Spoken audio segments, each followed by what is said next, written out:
以色列的国旗啊，中央呢装饰着被称之为大卫之星的六角星，因此呢，以色列的国旗呢也被称之为大卫旗。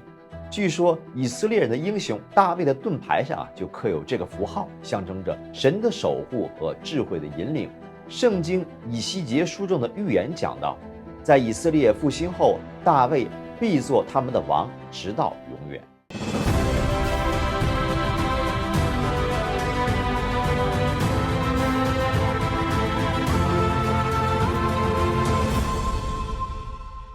关于大卫的记载呢，主要是来自于圣经。公元前1040年，他出生在伯利恒。少年时的大卫是个放羊娃，在山里呢，一边弹着竖琴，一边吟唱着自己所编写的歌，无忧无虑地度过了少年时光。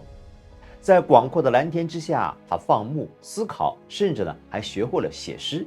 这大卫还有强健的体魄。为了保护羊群呢，他能够徒手赶跑狮子和熊，可以说是文武双全。当时以色列人在扫罗王的统治之下，但是扫罗这个人自以为是，经常违背神的旨意，不知悔改。因此呢，耶和华差遣撒母耳前往伯利恒寻找一位名叫做耶西的长者。上帝说，在他的众子中，我已选定了一位作为君王。撒母耳来到了伯利恒，见过了耶西的7个儿子，不过呢，他们都不是自己所要寻找的人。直到大卫从牧场赶回来，看着大卫容貌俊美，面带红润的光泽，眼神中还闪烁着智慧的光芒，撒母耳顿时眼前一亮，就是他了。撒母耳拿出神圣的膏油，在耶西一家的见证之下，倾倒在大卫的头上，确认他就是上帝所选中的人。扫罗由于失去了耶和华的庇护，很快就被恶魔缠上。于是呢，有人向他推荐了善于弹奏竖琴的大卫。每当听到大卫优美的琴声时呢，扫罗就舒服多了。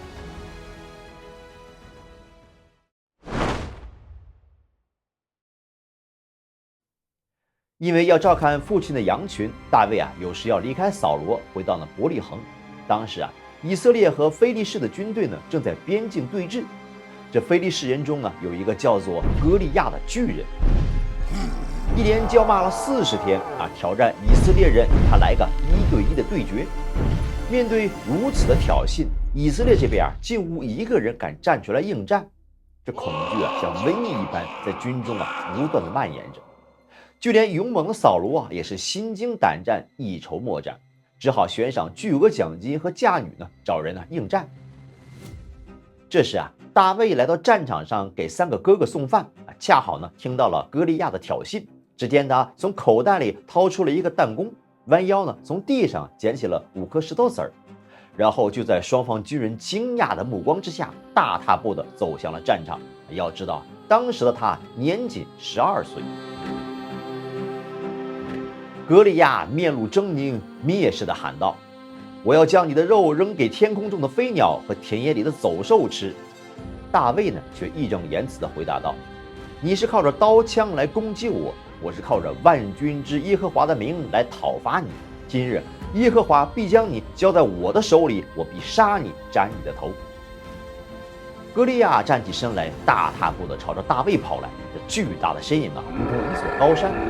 以色列的士兵吓得是惊慌失色，只有大卫毫无惧色，快速地向他跑去，一边跑一边用弹弓将手中的石子射了出去。这颗石子是不偏不倚正中歌利亚的额头，这巨人轰然倒地。大卫走上前，提起歌利亚的刀，上前补了一刀。见自家的巨人短短的几分钟之内就送了性命，这非利士人呢大惊失色，四散逃跑。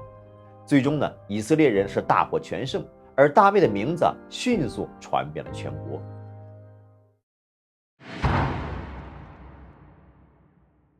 在欢迎部队凯旋而归时呢，城中的妇女们大声唱道：“扫罗杀死千千，大卫杀死万万。”只有站在高处的扫罗一脸的不高兴将万万归大卫，千千归我，就差王位没有给他了。从此大卫就成了扫罗的眼中钉、肉中刺，不仅失去了人身自由，被困在王宫，不允许回家，而扫罗满脑子想着怎样除掉大卫。一天，这扫罗再一次被他内心的恶魔折磨的是坐立难安，手中紧握长枪，不断的在屋中来回的晃悠。大卫呢，则在一旁弹琴，努力的用琴声来安抚着扫罗。突然，扫罗一激灵将手中的长枪狠狠地刺向了大卫，想要将大卫钉在墙上，却被大卫敏捷地躲开了。无计可施的扫罗呢，只得将大卫派往战场带兵作战，既希望大卫呢能战死沙场，以除自己的心头之患。可偏偏事与愿违，大卫非但没有战死，反而是表现英勇，赢得了以色列人的爱戴和尊敬。这可是小肚鸡肠的扫罗最不愿意看到的。妒火中烧的扫罗不断的寻找机会，要将大卫置于死地。好在扫罗的儿子约拿单呢是大卫的至交好友，大卫在约拿单的帮助下，多次逃过了扫罗的杀害。另一方面，扫罗的女儿米甲喜欢上了大卫，扫罗呢打算利用这次机会彻底除掉大卫，于是提出如果大卫能去非利士人那里给100个敌人行割礼，作为给自己的聘礼呢，自己就将女儿米甲嫁给他。不想大卫再一次完成了这个不可能完成的任务，成功的娶到了米甲。此时的扫罗已经是到了走火入魔、丧心病狂的地步哪怕大卫成了自己的女婿，也不打算放过他，非要杀之而后快。幸好在约拿单和米甲的帮助之下，大卫是成功的逃离了王宫，开始流亡，并在流亡中逐渐的聚集了一群追随者。扫罗不断的追捕大卫反而呢2次落在了大卫的手里。一次呢，扫罗正在独自一人在山洞里出宫，大卫悄无声息地接近他，割走了他的一片衣角。另一次，在扫罗沉睡之际呢，大卫则拿走了他的刀枪和水壶，扫罗则浑然不觉。直到大卫出现在扫罗的面前，表明如果自己不忠扫罗早已没命。面对大卫的坦荡和真诚，让扫罗彻底的颜面扫地，既羞愧又愤怒。最终，扫罗和自己的儿子约拿单在一场与非利士人的战斗中是双双战死。当得知这一消息的大卫非常的悲痛，亲自做挽歌悼念这个曾经的国王和自己的好友约拿单，并找到约拿单的儿子米非波设呢，将扫罗一族的土地全部归还，并赐众多的仆人来照料他。这份宽容和气度更加深了人民对他的尊重与爱戴。大卫来到希伯伦，正式受膏做南方犹大的王，而扫罗的另一个儿子伊施波设呢，在北方的以色列与大卫对抗。不过7年后，伊施波设被手下暗杀，以色列人所有的12支派都统一在了大卫的旗下。大卫在希伯伦呢，被膏为犹大和以色列联合王国的国王。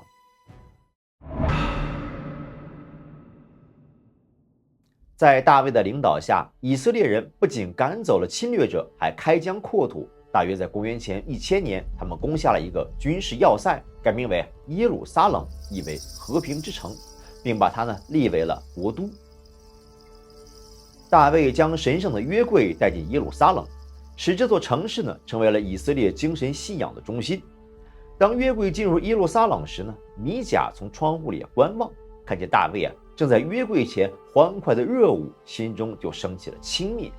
原来大卫在逃亡的那几年，并没有与米甲离婚。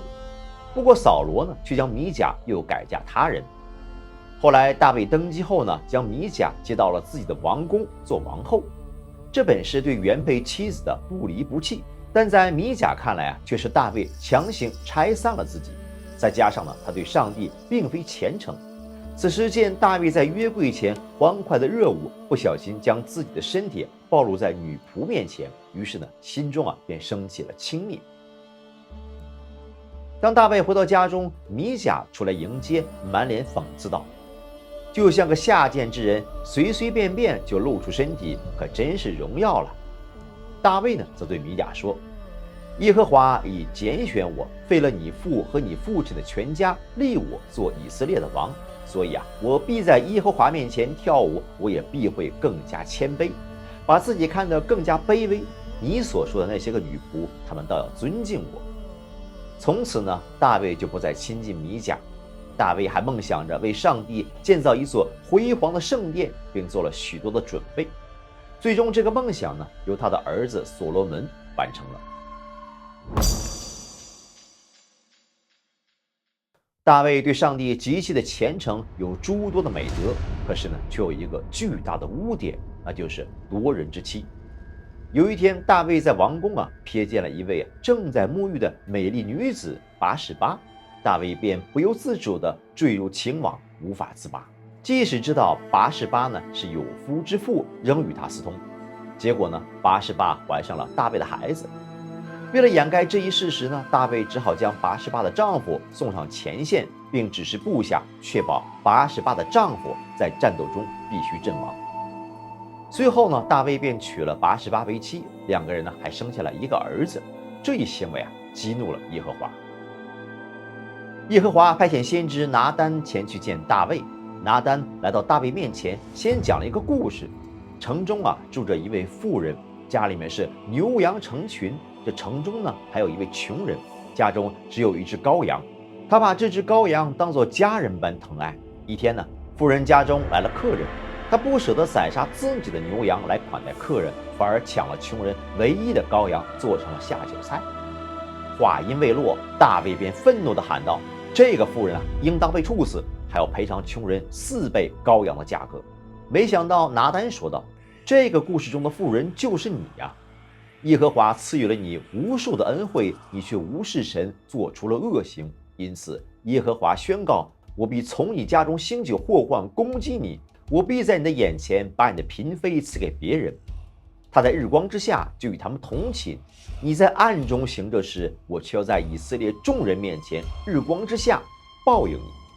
大卫眼中的愤怒瞬间变成了懊悔，他深深地垂下头，对拿单说：我得罪了耶和华。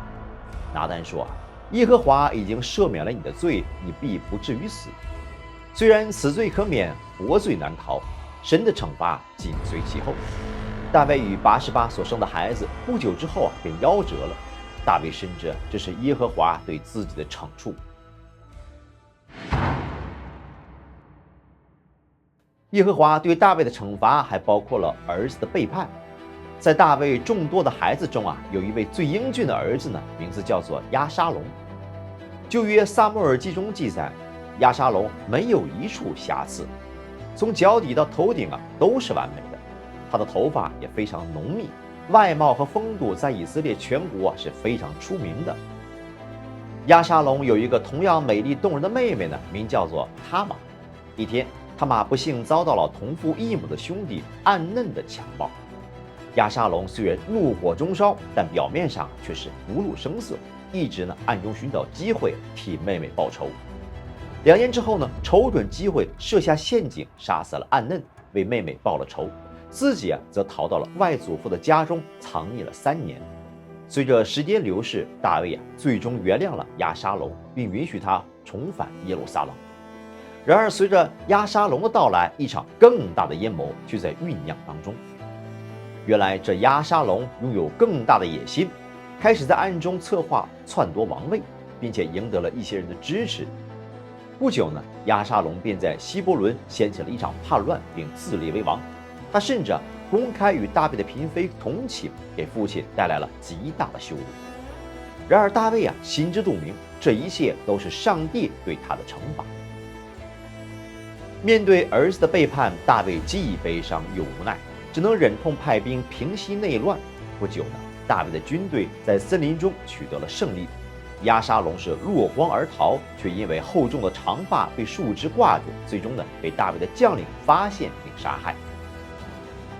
押沙龙的死深深地刺痛了大卫的心，他内疚地悲叹道：我儿押沙龙啊，我儿押沙龙啊，我恨不得替你死啊！这是一位父亲对失去儿子的极度悲痛以及无尽的自责。